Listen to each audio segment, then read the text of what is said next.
This city, Sweida, is mainly populated by the Druze majority, and it used to be controlled by the Syrian regime. It was relatively calm till Daesh decided to go ahead and attacking on Wednesday with these bomb attacks, with the suicide bombers killing at least, according to the Syrian Observatory for Human Rights, 150 people were killed in clashes still continuing on the outskirts, the countryside of this city. It's very close to Al-Qunaitira and Dir'a, where the rebels in these cities have been recently evacuated. The regime seems to be adamantly insisting on retaking this region, and in case he claimed the region from these cells, the terrorist group of Daesh, then he will be in control. The regime, the Syrian regime and the Russians will be in control of the southwest of Syria, and by this mission is accomplished. But it is also important to say that this is the region where the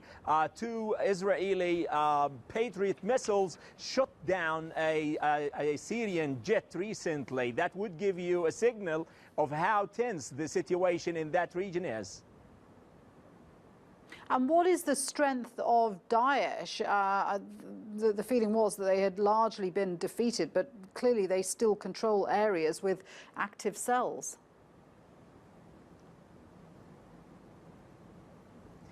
Well, surely observers are telling us that Daesh is trying to change the strategy is using on the ground.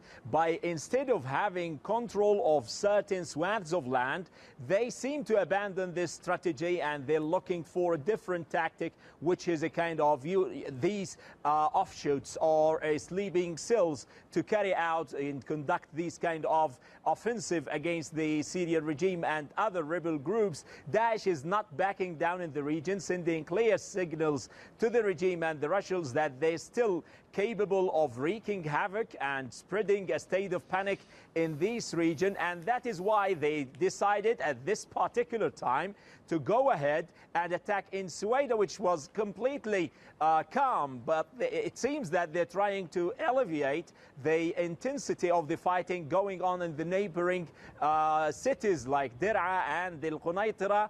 And it seems that they're not backing down for the regime anytime soon. They're going to go ahead with these kind of attacks, sporadic attack, as many of the observers here are telling us.